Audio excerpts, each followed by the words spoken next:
Welcome to the Inconvenient Minority Podcast. I'm your host, Kenny Hsu. Joining me today is Will Witt. Will Witt is the host of Prager University's Man on a Street videos. He's a social media giant, titan, and also an excellent researcher as well. He probably knows more about college students and their views on America and the world better than maybe anyone else in this entire country. Will, it's good to see you.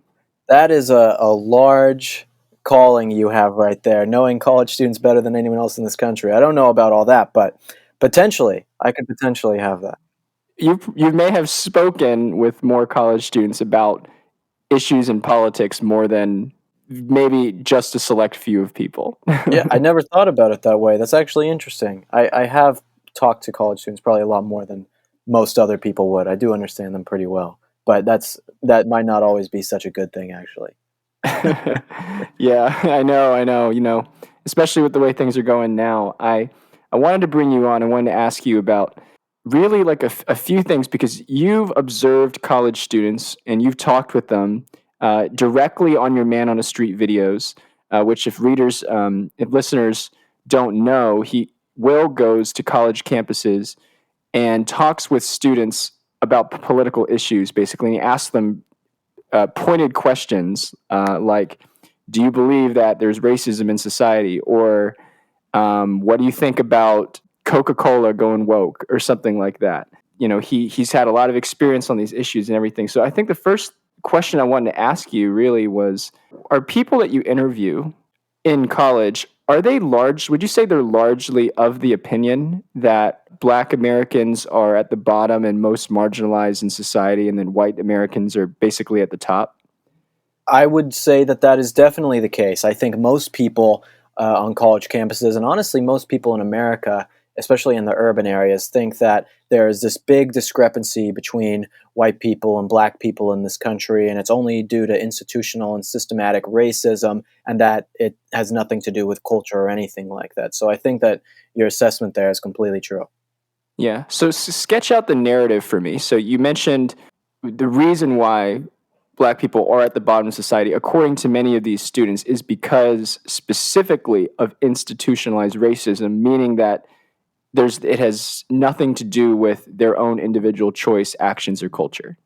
Right. So that's what the left believes. The left believes that people are not able to make it by themselves. They believe that there are all these overarching systems in place in America that keep people down, right? Specifically Black people in this country. But one of the things that I ask people a lot is to look at one specific instance and see if you can actually prove one specific instance of an institution that keeps people down. And they can't really think of anything. They'll list things like police brutality. They'll list things similar to that. And they will say that these are the reasons why Black people aren't doing as well in America as white people.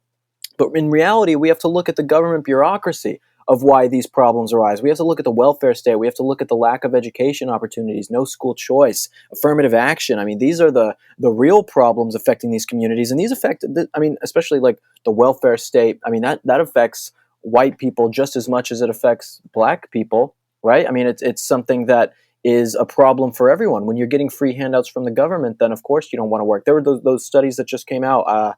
Trying to remember where it was from. Maybe it was on CNN, but I could be wrong. But it just came out showing the amount of people right now in America. There's a surplus of jobs, but no one wants to actually go to work. And that's because you're giving government handouts to people. The people who are on unemployment feel like they have no reason to work. Why do they need to work if the government's just going to give them everything they need? So those are kind of more cultural and government bureaucratic problems that are causing a discrepancy. And it's not about racism. It's really about the government screwing people over, which they're very good at. So here's my thought about college campuses and the culture of college campuses. Maybe the reason why a lot of people are attracted to these philosophies that, the world is against them and our problems are because of white people or those kinds of things. I think the reason maybe that people are attracted to that is because, universities right now and the university experience is actually like a very privileged experience. I mean, people are sitting for 4 years, studying sometimes, partying a lot, having a lot of fun. And that's kind of the destiny of the college experience. And they don't pay taxes because they're not making income. And, they are searching for something to latch onto in a sense of like a moral purpose. And often I think this racial oppression ideology kind of helps to define them or give their identity. Yeah, I mean, you have to look at it's funny that you bring all that up because many of the people who I talk to who have this point of view are actually white. They're white leftists on college campuses. I mean, I just did a video recently where I went to FIU and asked people about Aunt Jemima syrup, among some other things. And all the black people I talked to weren't offended by Aunt Jemima syrup, but every white leftist I talked to said, "Yes, this is so offensive. I can't believe it." It's like these things these are white people problems, essentially. These are problems created by white people to make it seem like they care about black people, when in reality they're just so trying to be virtuous and so woke, right? So it's a total farce, and it's so funny to me. I mean, just the most hilarious thing is seeing all of these liberals, these white liberals who go to these college campuses where they have swimming pools the shape of their school mascot and dining halls open 24 hours a day with gourmet chefs, and they think that they're oppressed, or they think that the world is so against them. It's like, you are so privileged. You understand? You have no Great War, no Great Depression, no anything that really you are fighting for. Your life is so good. You have it so good. Just look around the world and look at the inequality around the world and see how people are living, and then look at the way that you live. But again, you are exactly right. These are people latching on to some kind of meaning. As we've gotten rid of Christian values, we've gotten rid of Christian morality in the West. I mean, it used to be in 1999, it was 70% of people said they went to church, and now that's a number in America is about 45% of people regularly going to church in this country. And so you are taking God out of society and those values, but people still need some sort of value system to latch onto. And that's where this religion of leftism comes in. But leftism is the new biggest religion in America. And it's a really scary thing because you can't have people be getting values off of a political system, getting their morality from a political system. That doesn't lead to a fair, equal society. It leads to an unjust society. And that's what we're seeing right now in America. Yeah, and it's interesting how even like the whitest people that you've met, who everybody accuses of white privileged, still trying to find a way to put themselves into an oppressed category or something like that. Because we know in our society, especially in college society, oppression is rewarded, right? A good victim story is rewarded. This is why, in my research on the Harvard and Ivy League discrimination cases against Asian Americans, you have certain minorities that have better victim or oppression stories, more well-defined victim or oppression stories that they can tell to a Harvard admissions officer to get Harvard's admissions officer to be really sympathetic. But Asian Americans have not yet mastered that art, I guess, of crafting the whole victim narrative. We prefer to be academically excellent and work hard. But of course, in something like Harvard's admissions, they're looking for that special, that hot new thing. And that hot new thing right now is the oppression narrative. Yeah, well, it's all just baloney. It's people who want to make it seem again like they are instead of looking at someone's merit or someone's character or what they can actually achieve in their life, it's let's look at their intersectionality. Let's look at if they're gay. Let's look at if they're black. Let's look at if they're Hispanic. Those are the things that matter most. And that's why we're going to have a society that is, like I said before, unjust, because that's not fair. It's not fair to look at people for things that they don't get to choose. People get to choose how they act in this life. You don't get to choose the color of your skin when you are born. But for some reason, we are using that as the only idea to determine these people's success in an education system. And we see with affirmative action that when we let people in who aren't qualified, but they only got in because of affirmative action, they do worse in the school, and then they probably flunk out. Right, we're seeing that all over the country. So it only leads to bad outcomes when you are like, imagine like a doctor. You had a doctor who only got in because of affirmative action. It's like, I don't want that doctor seeing me, just because they got in. Yeah, of course. It's like, I don't want that doctor seeing me if they just got in because they're the color of their skin. It's like, I want the best doctor ever. And that doesn't matter if they're black, white, Mexican, Asian, whatever. I just want the best one. Don't let someone in who isn't good enough if they're going to be a bad person in the future or not give me the things that I need. Yeah, and it's interesting that you're talking about merit, right? Because these people oftentimes bash merit, right? They say, oh, the reason why you're successful or the reason why you're high achieving is because you had parents who put you through training or extracurriculars or those kinds of things, or because you're rich and everything like that. They try to put merit onto richness, but it's very interesting Will, because I went to Davidson College. I did a kind of a man on the street thing, kind of similar to what you do. I went around and I pretended to be part of a pretended to be part of like a socialist redistribution group, and I was like, I have a proposal for you guys. How about we redistribute the top 10% of GPAs to the bottom 10% of GPAs, because all of those people need help at the bottom. And I'll tell you what, a majority of the students told me, no, I don't want to do that. And I was like, well, why not? Don't you believe in equality? Don't you believe that the people need a leg up? And they're like, no, well, I deserved what I got. I deserved the grade that I got. I worked hard. I got there. I should deserve the grade that I got. And I think people inherently believe it when there's actually something at stake with themselves. But when there's nothing at stake with themselves, they say, oh, let them have whatever they want.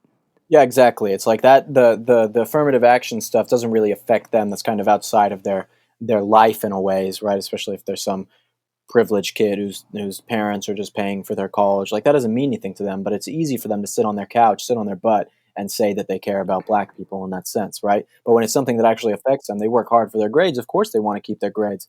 I did a video where I went to, or this wasn't a video. This was actually when I was still in activism. This was like 4 or 5 years ago almost, where I went to the University of New Mexico in Albuquerque, and I set up a table and we did an affirmative action bake sale.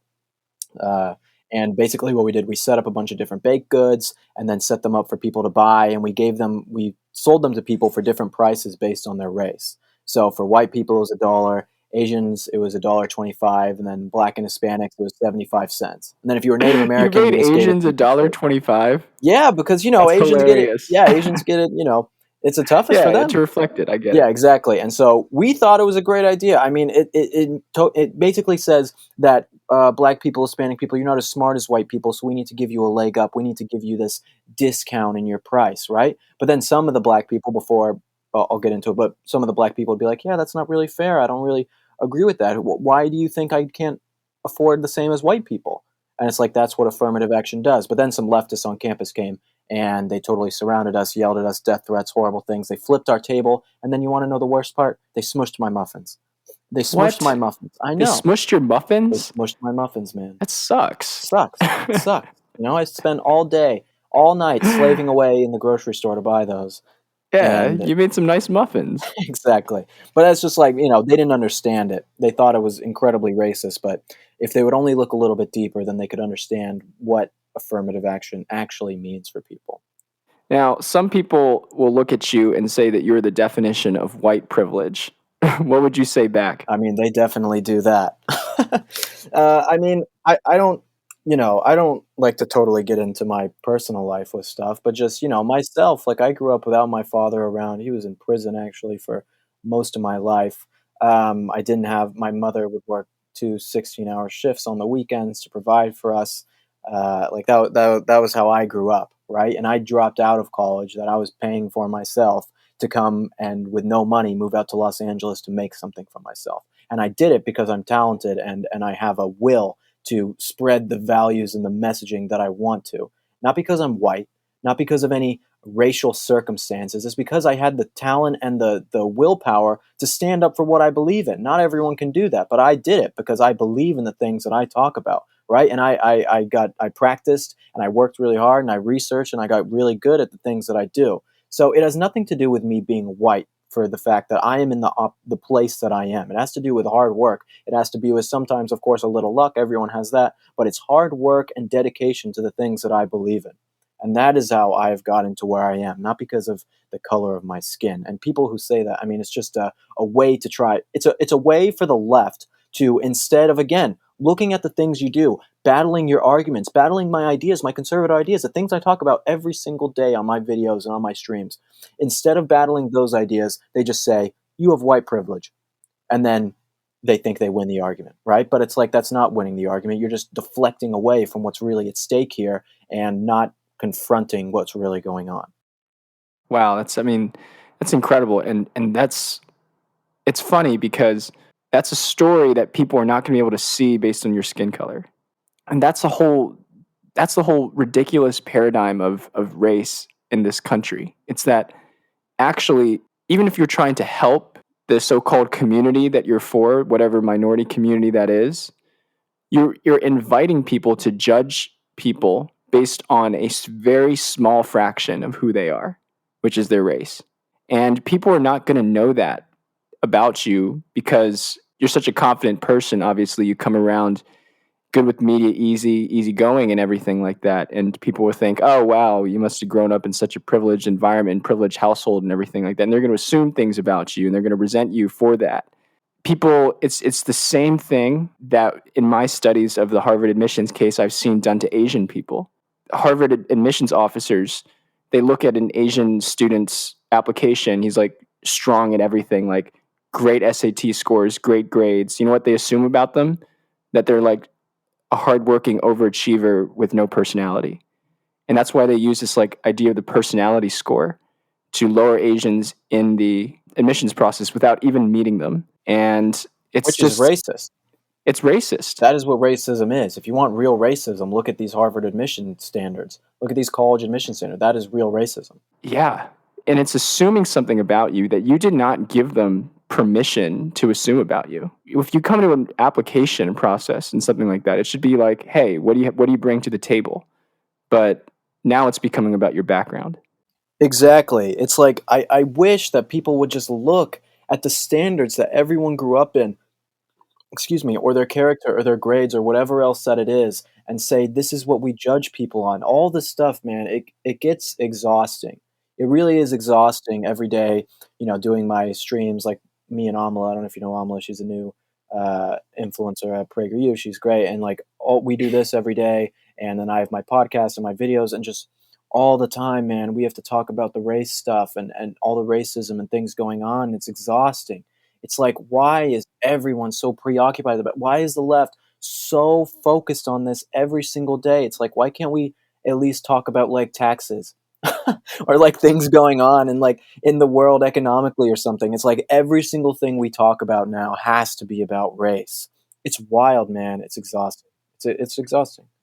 I don't think it's taking the country in a good direction either.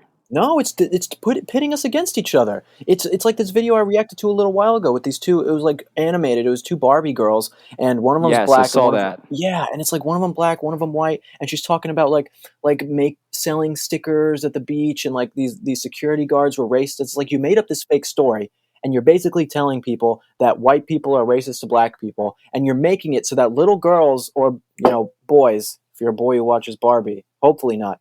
But your little kids who watch this are thinking, oh, little black or little white kids hate me because I'm black.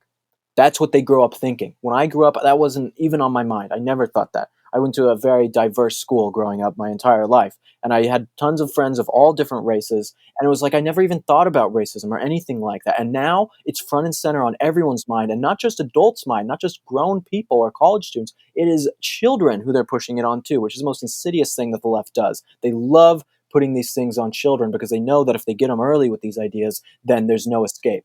Exactly. I mean, there's no escape. I mean, the video that you did with Barbie. I had the Daisy Cousins on my podcast, and she was the person who originally exposed the so-called anti-racist Barbie. I mean, and what was happening there. And like, this is a toy that is like given to young girls, and like they're already talking about anti-racism there when these people don't even know like basic math. Well, they don't learn math anymore. Math is racist, so it's all just about how black people are oppressed by math. That's what we learn now. Yeah, exactly. I got one more question for you. You did this segment on Coca-Cola, which I thought was hilarious. Basically, like you back in March, Coca-Cola came out with this proposal that says, hey, and there was a training for the Coca-Cola employees. They said, hey, whiteness is bad. We should avoid that and everything like that. And, we need to reject systems of oppression, which are whiteness and things like that. How do you feel about the direction that corporate America is going, with regards to all of this diversity and inclusion business? Well, this is a large question. First of all, Coca-Cola should get rid of vanilla Coke because that's racist in and of itself. Secondly, it's horrible. Again, like I did this video at FIU where I asked all these students about things that had been canceled, things like Mr. Potato Head, Dr. Seuss, Pepe Le Pew, Aunt Jemima. And it was like even people on the left, most of them weren't offended by these different things. It's these massive corporations coming out and canceling things to make it seem like they're so virtuous and so woke. When in reality, I think most normal people, when you see things like that being canceled, I don't think they really care. But with something like Coca-Cola, I mean, I have a different perspective on this than I think other conservative people. I'm a huge boycotter. I'm a huge fan of boycotting. I think that if a company like Coca-Cola, that literally, I'm white, okay? It's pretty obvious. Just look at me. I am white, and if like a company puts out something that says try to be less white, literally hating everything I stand for, hating the color of my skin, hating my values, then why would I ever buy Coca-Cola again? Right? I would why would I ever give them my money ever again? And other conservatives should do the same. If you see Nike supporting Colin Kaepernick, who wears socks that say kill the police on them, or cops dress as pigs, why would you support Nike? It's like we're choosing with our wallets what we think should be acceptable in our society. That's what I think that we should do. And I think conservatives need to take a bigger stand with boycotting companies that literally hate their values. If we do that, then we can make a lot of change. But if we keep buying the products and using the materials of companies that hate us, then I don't think that it's going to get any better, because they're just going to continue to market all these horrible things to us. How can listeners follow you, Will? You can follow me at the Will Witt. That's on all social media platforms: Instagram, Facebook, Twitter, Snapchat, TikTok, LinkedIn, maybe. Connect with me there. LinkedIn. Yeah, exactly. Yeah, That's I'll send you a connection. yeah, yeah. We can talk about Bitcoin on there.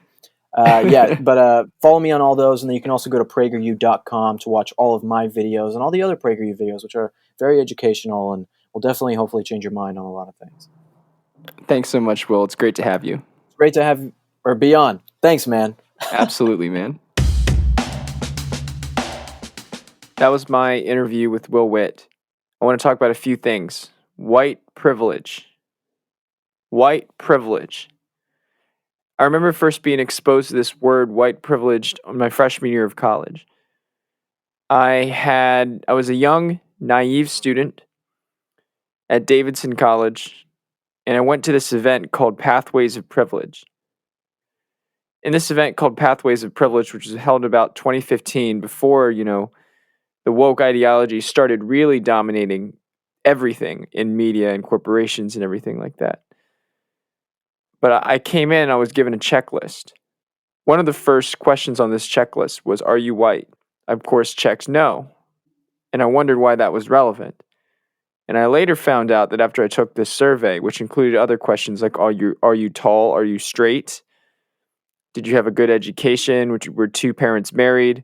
All of these checklists were basically, you tallied it up at the end, and then they tallied it up, and they came out with a score for you. That was your privilege score. Basically, this is the score of how guilty you should feel. And I asked them, what do you want me to do with this? And they said, well, I just want you to think about it and reflect on it and observe it. Okay, I'm like, I thought about it and I reflected on it. I mean, yes, I've had these privileges. I've had certain privileges. But one of the privileges in particular, I didn't agree with. And that was the privilege of being white. You see, what Will shared in his personal testimony is something worth remembering. People in this country, just because they're a certain race, a race can mean a whole number of things in a whole subset of people. Will's father was in prison most of his life. Will's mother worked 16-hour shifts and 16-hour days.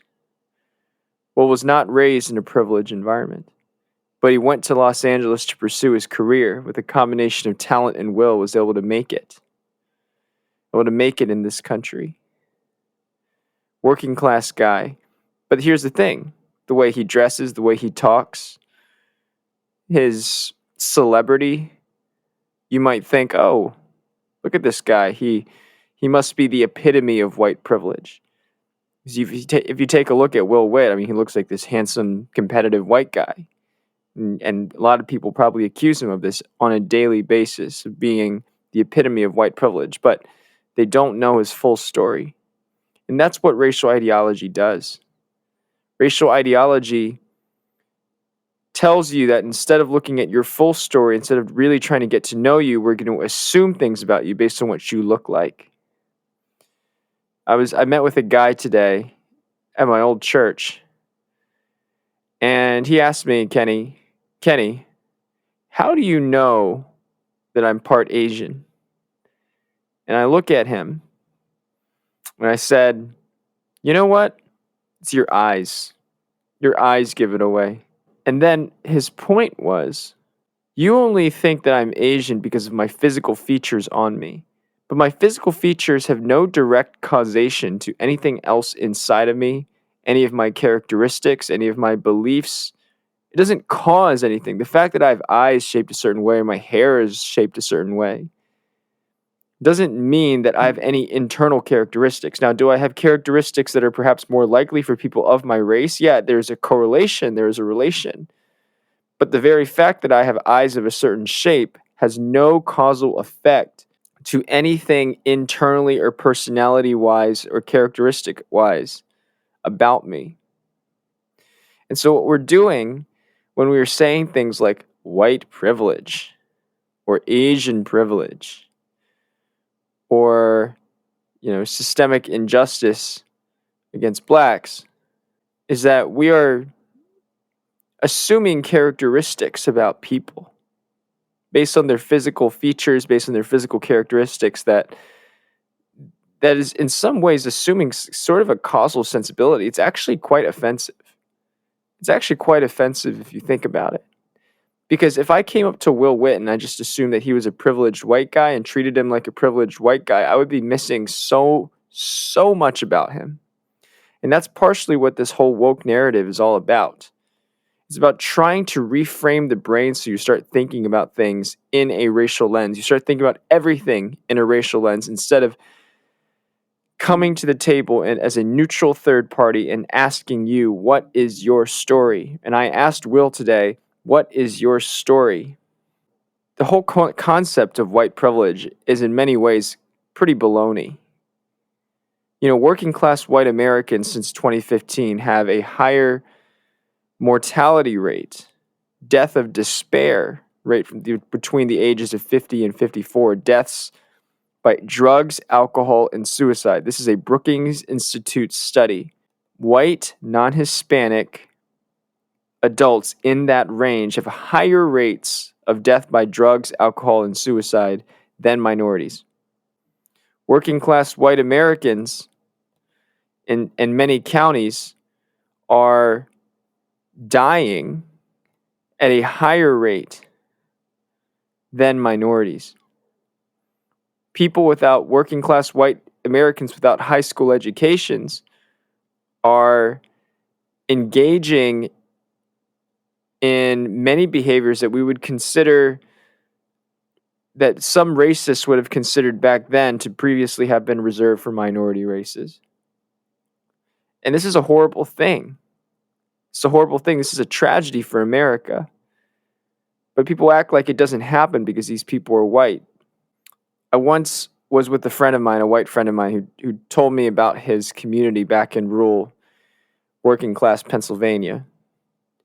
And he told me the story of a friend of his who was raised by a dad who was pretty much absent from the home and did not know how to raise his children. And so when he was 6, the kid was pretty rambunctious. He was a white kid, of course, white working class kid. And he was pretty rambunctious, had some aggressive impulses. So his dad took him to the doctor, and the doctor recommended that he take Xanax to stave off the hyperness. And he, of course, diagnosed him with a medical condition and prescribed him Xanax. And so at the age of 7, he started taking, an antidepressant drug, or an anti-ADHD drug. And this kid, became dependent upon this drug. To this day, from that drug he is still suffering from. He had to basically enter a cleanse of that drug, which had major side effects on his life between the ages of 7, that he was basically addicted to, that his young brain, which was still forming, was basically addicted to for a long time. He describes his brain as being fried. He's basically brain fried, at 20 years old because of drugs. This is the kind of thing that happens a lot. It happens a lot more than you think in communities without people who are educated, well-informed, people who can advocate for themselves. And this was an entirely white community. Where's the white privilege there? Where's the racism blaming there? One of my better friends in North Carolina was a white lady who came from Alaska.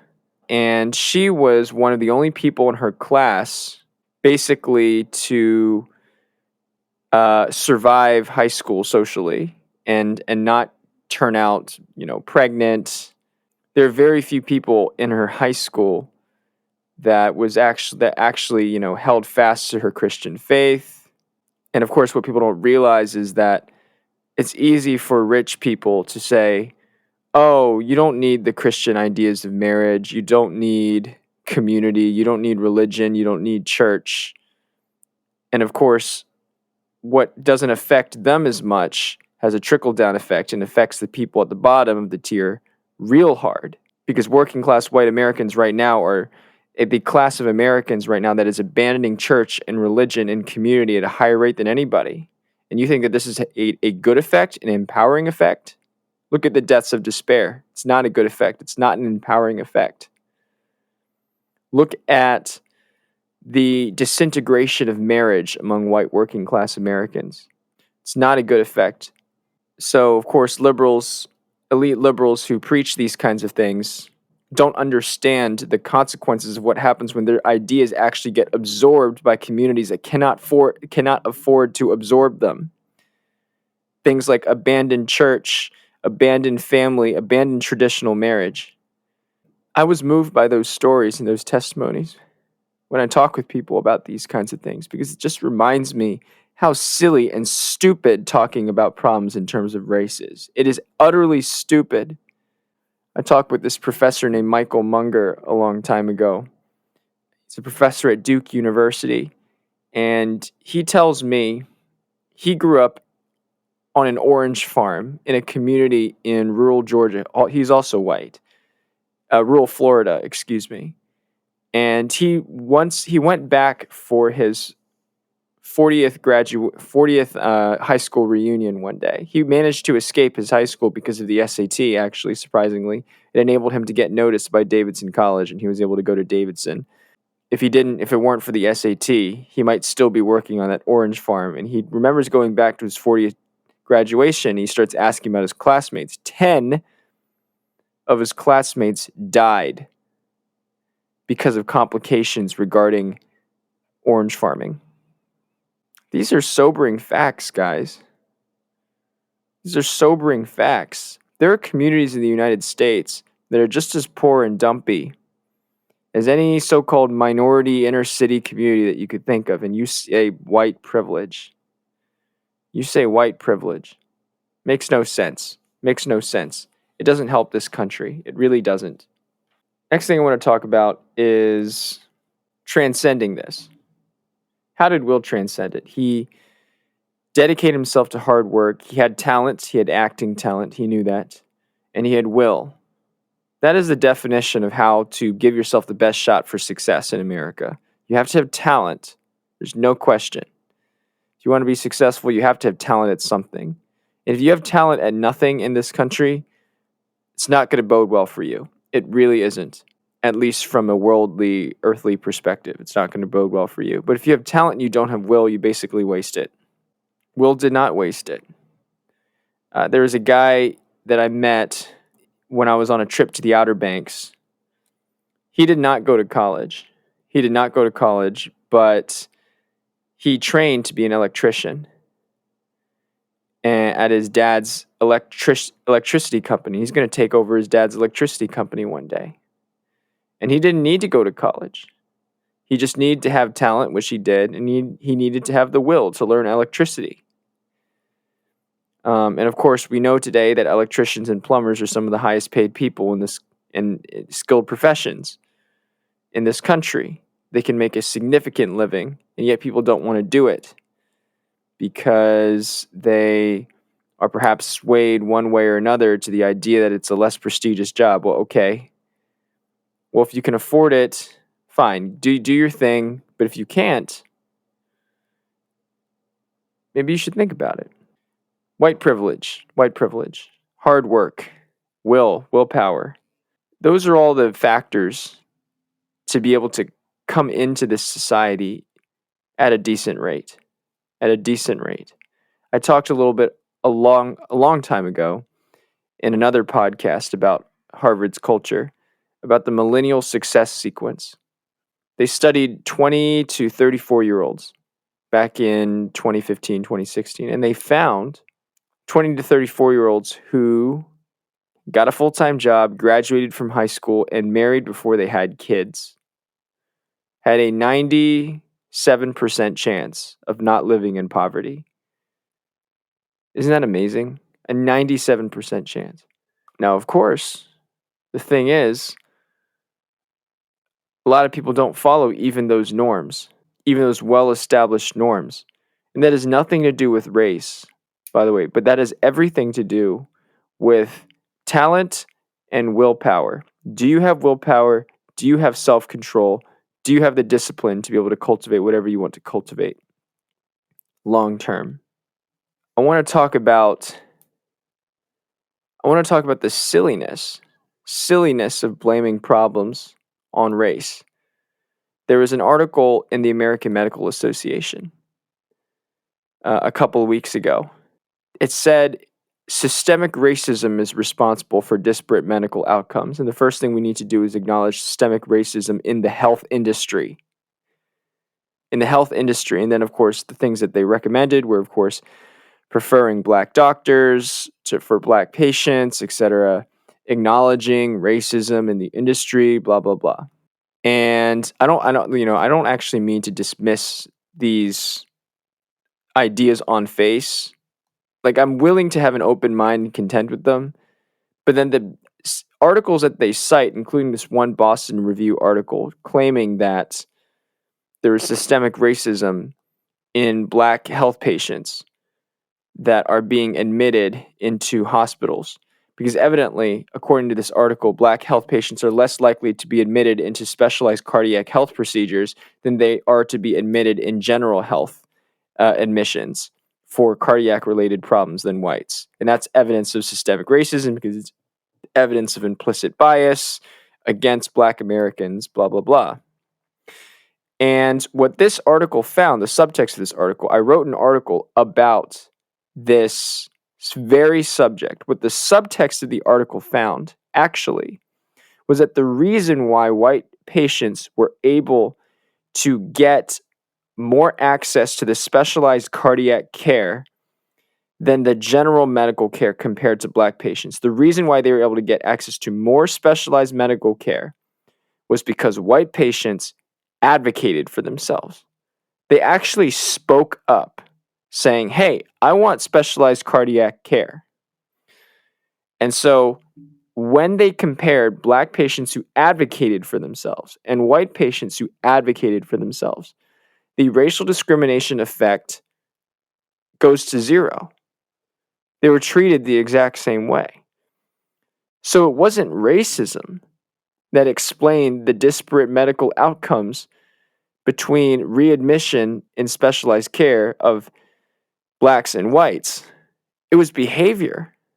It was one's own ability to advocate for himself, to actually do the work of saying, I actually want to be in cardiac care. That's not racism. And blaming that problem on racism only conceals the true underlying problem, because what we have here is not a problem of racism. What we have here is a problem of teaching people how to properly advocate for themselves. How to properly advocate for themselves. That is the actual problem here, and that is a problem that we can solve. That is a problem that we can train people to solve, that we can work together in solving. But because you just peppered this entire thing with a discussion about systemic racism, people miss the point. People miss the actual thing that you could use to help these underserved black communities. If you actually care about underserved black communities, you wouldn't blame all of this on systemic racism. you would say, hey, there is a behavioral issue here. We should go into these Black communities and we should teach them how to advocate for themselves. Or we should go to these hospitals and we should teach them how to give Black patients and how to give every patient an opportunity to advocate for himself or herself and make a fair system in that way. But you put this on racism and you put this in this larger context and you just eliminate all consideration of relevant factors, of all other input factors that could potentially be more life-saving in the future by putting it on racism. That is the cost of blaming everything on systemic racism. That is the cost. Lives, admissions, solving problems. You are distracting people. You are distracting people with your talk about systemic racism and white privilege because you're grouping people into categories that are extremely simplistic, and Will Witt's story shows it. He shows it.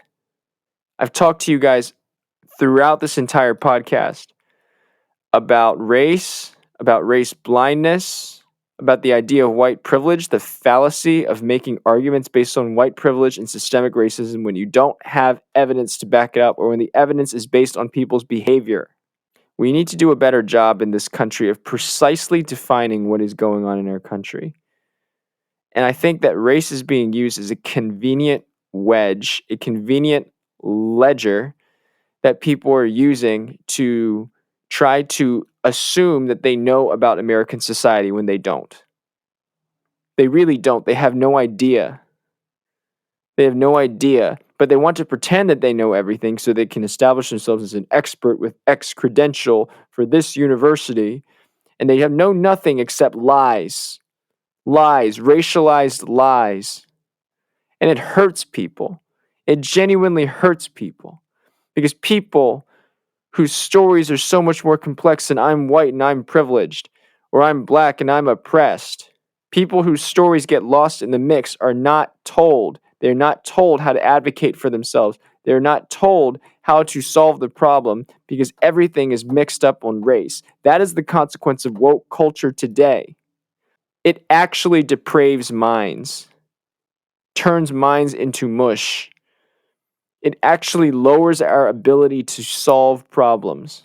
Is that what we want as a society? Do we want to move away from truth for the sake of racial classification?